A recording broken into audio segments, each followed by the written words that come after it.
Hi everyone, it's Jess. Welcome back or welcome to my channel. Today I thought I'd do a interesting video. I've been wanting to do a girl talk for the longest time, and I've just never got around to doing one because I don't think I have a big enough platform yet on like my Instagram to get the questions. So I got a couple off Instagram, the rest of them I got offline. So yeah, I'm using the term girl talk very loosely because if you're a female or male, you can watch this video. Maybe it can help the guys out too in getting to know a woman a bit more and just finding out what goes on with women and what women talk about. So I hope you guys enjoyed this video and let's get started. So I am again reading the questions off my sister's phone because, as I say in every video or most of my videos, I film on my phone, and if you do hear any clattering in the background, my sister's doing her makeup in my room. So yeah, and if you do hear a little noise close to me, it's because the fan's on, because it's very warm in England. It is, I shall tell you the temperature. It's 23 degrees. So maybe that's not hot for some people, but it's very hot for us. So I think we should just get started. So the first question I have is, how do you find the right bra size? Well, me personally, I'm from the Itty Bitty Titty Committee. I'm only a B cup, but I went into, well, my mum messaged me, because all you need to do is measure this bit and this bit, and then you'll find your size. And then I went into Primark and asked one of the girls that worked there if she could help me find the bra that was the size, and that's how I did it. But I know people can do it, if you're in America you can do it from Victoria's Secret, I think, and then I think you can do it online in the UK as well. I'm not 100% sure, never used the online one because I just get my mum to do it because I'm comfortable with showing me mummy boobs. But I think that's what is easier for me and easier for most people, is just getting measured by your mum. Second question, when did you have your first period? Now, this is a story, so I'm going to try and cut a long story short. I had just turned 10, so I turned 10 in the March, and in the April I got my period. I was out with my dad and my dad's side of the family because my mum and dad are separated, and we were at a restaurant called the Fradley Arms. I remember this day so clearly, and I was wearing, I must have been 10, I was 10, so I had no fashion sense then. So I was wearing white leggings with white little boxer things as pants, and then a jumper, and I'd gone to the toilet, come back out, well, I went to the toilet and had seen that there was blood, so I wrapped tissue around it and came back, and everyone was like, what's up, Jess, like, what's going on? I didn't tell anyone, and then my auntie, she came over and was like, have you started your period? And I was like, yeah. So she got her significant other to go home and get me some black bottoms. But that was my first period. It was very embarrassing, very painful, and yeah, it's not great starting your period. But I say start buying stuff for yourself, like pads, well, not tampons, but pads, water bottles, when you're around the age of 10 to 16, because you could start it anywhere in between them. Some people don't even get periods, but that means you can't have kids. So next question, do you get bad cramps? The simple answer is yes, very bad. I am being put on the pill, but thanks to coronavirus, I've not been able to go to the doctors yet and get that. But yes, I do struggle with really, really bad cramps. It's been passed down generations.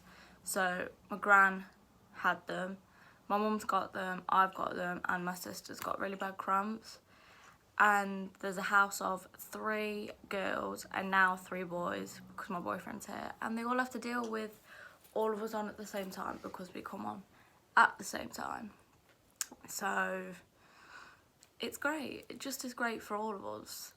I mean, when we're all on, it's just a madhouse. You just don't want to be here. But we've all got to deal with it. But yes, I do get bad cramps. Have you ever had body acne and been self-conscious about it? Yes. I don't get it much on my front area. It's more on my back. And I think it's because I'm not self-conscious about it. I don't think anybody should. I think it's really natural for like a woman or a man to get acne on anywhere but their face, because I think I get it because I leave my conditioner in and my hair like hits my back, and it is on the top half of my back, so I think that's what mine's from. But I think if you're insecure about it, there's no need to be, and if you are, go to the doctor and try and get something to help. But I don't use anything to help it. I can't just leave it and let it do its thing. Question is, how do you know if you're going on a romantic date and not going on a friendship date? So I think the difference is the vibes you get off that person, your boyfriend or your girlfriend or your best friend. It's the vibes they give off. So I have a boyfriend of nearly 2 years and we haven't been on a first date yet because we don't really see the point in it, I'm not gonna lie. But if I was to go on a date with him, you'd get the vibes that he loves you, he wants to be there, he's all about you in that situation. Whereas I think if it was a friendship date, there'd still be vibes there, but you'd know the difference between the boyfriend vibe and the best friend vibe, if that makes sense. Next question is, how long do you have to wait before moving on from a relationship? So this is quite a touchy subject actually, because I've been with my boyfriend nearly 2 years, and I don't think we're gonna break up anytime soon. I hope not. But this is my first serious relationship, so I've not had to witness this. But I think maybe around, well, it depends how long it takes you to get over that certain someone and how you feel about moving on. Because if you're over them and you don't want to move on, then you don't have to. There's nobody saying you have to move on, you have to go to a different guy, or you have to go to a different girl. There's nobody saying that. You do it at your own pace, do it when you're ready, do it when you're over that person, you're not thinking about them. So there's no time limit. I mean, you could break up with some guy and be with his best mate the next day, but it is what it is. It's your own time.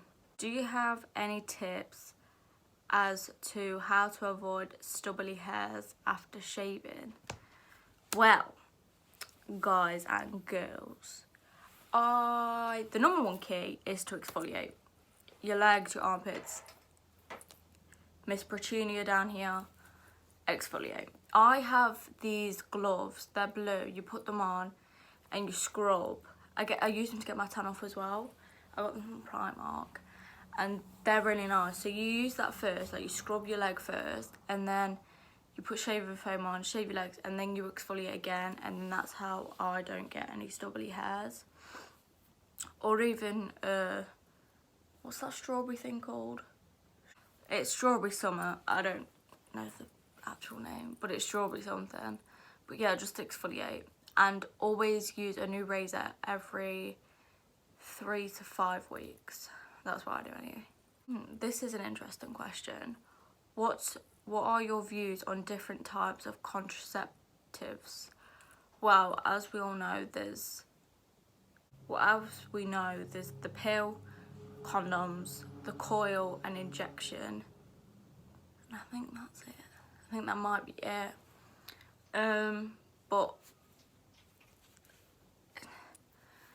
so the pill stops you from getting pregnant, but isn't 100%, and it doesn't protect you against like STDs.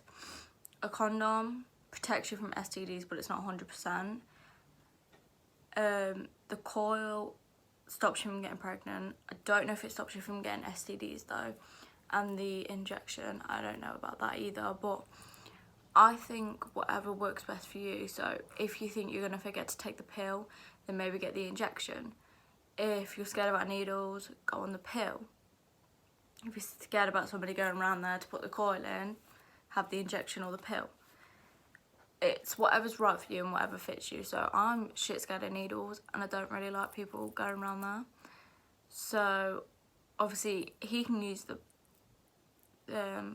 condom if he wants to, but I am going on the pill, not for just that reason, but because I have bad cramps. Okay, how do I tell my parents I'm bisexual? Well, I think you should not be scared to tell your parents you're bisexual. So maybe just sit down with them and just be like, look, Mum, Dad, I've got something to tell you, please don't be mad at me. Like, it's a normal thing, I'm bisexual. And if they don't accept it, then that's their problem. You are who you are. And if somebody else's opinion is going to affect you, or you think their opinion is going to affect you, then wait till you're a little bit older and don't tell them until you're a little bit older. I mean, the worst thing you can do is hide it from somebody. But if you feel like their opinion is going to affect you personally, then I think maybe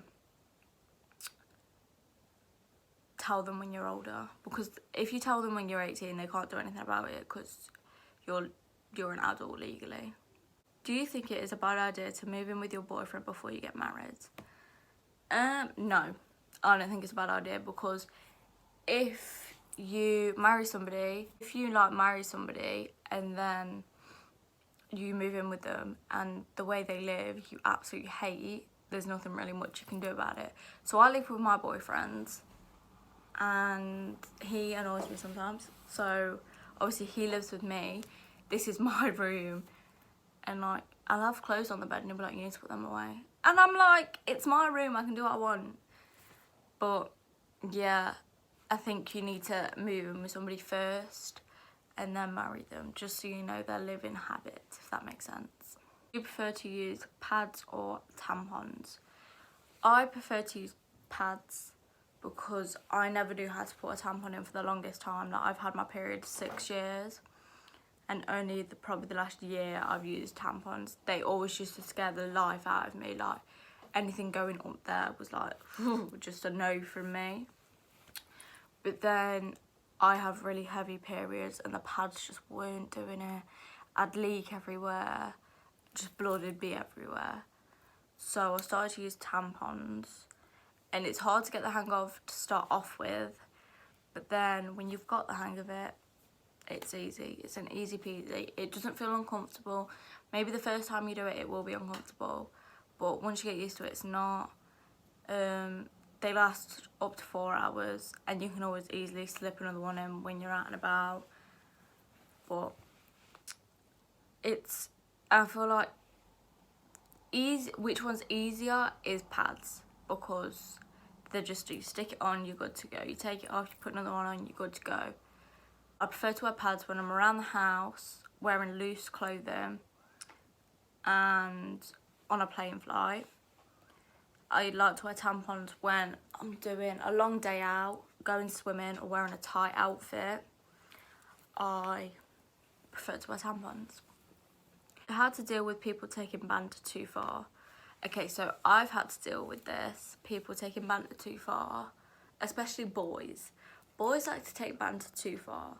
So I think if their banter is hurting your feelings, maybe when you've gone home after being out with them, you drop them like a message, being like, hey, like, I mean, you're all really funny and I know it's banter, but what you're saying is hurting my feelings. Then you'd rather be nice about it and then be like, oi, like, stop chatting shit, like, you're really starting to piss me off. It's better than doing that, because then they might think you're coming across as rude and bitchy. So I just think message them, and if they say, well, it's not that deep, then maybe they're not the right friends for you. Best place to get push-up bras / bikinis. So I get my push-up bras either from Primark or New Look, but New Look is quite expensive for bras. Just because I like Primark's because they're really comfy and really cheap, but New Look because they're good quality.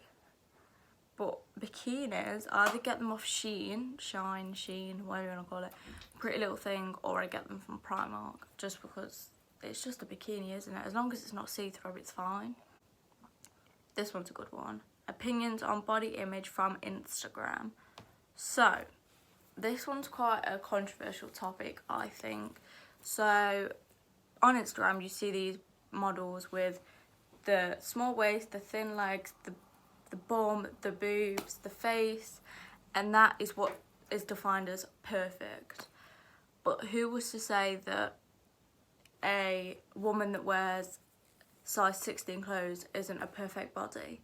Who put the word perfect on that slim, big boob, big bum model? Who put the label as perfect? There is everybody, every single woman, man, child, baby, body's perfect. Like, I'm not the skinniest girl in the world. I wear a size 10 on my bottoms and an 8 on top because I've got thick thighs.